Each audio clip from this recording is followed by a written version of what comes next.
We're always in a situation of growth and changing conditions. You have to plan for safety. You execute with safety.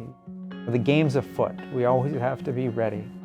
My name is Don Bayda. I'm the CEO of F&M Installations. It's my mandate to ensure that we all are walking that same path. Mentoring, involvement in safety meetings, involving in hazard assessments.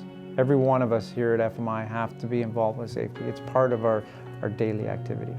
It starts with risk assessments that we generate before we even hit the field.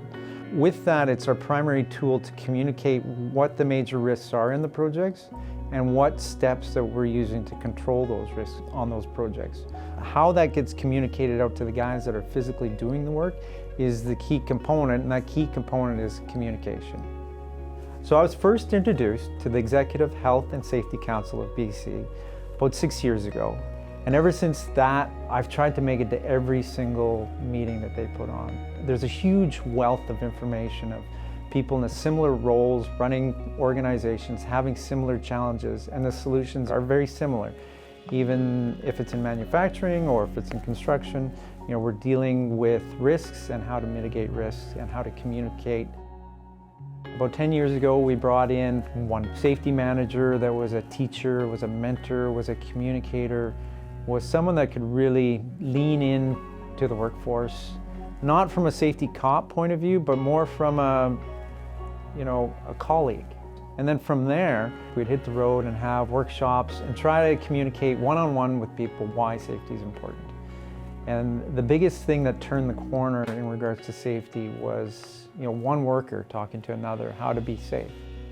There was something that I always said during that period of time, and it was, you cannot not influence. And what I found is I can influence you in a positive way or a negative way.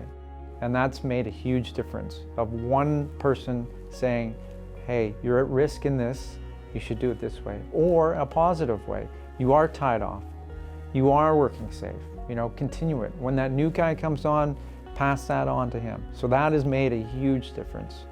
Don, I bug him because he's an engineer, and engineers have this reputation of being analytical to the point where I remember I would come by his office in the morning and all he'd have is columns of numbers. I said, well, Don, what about the people?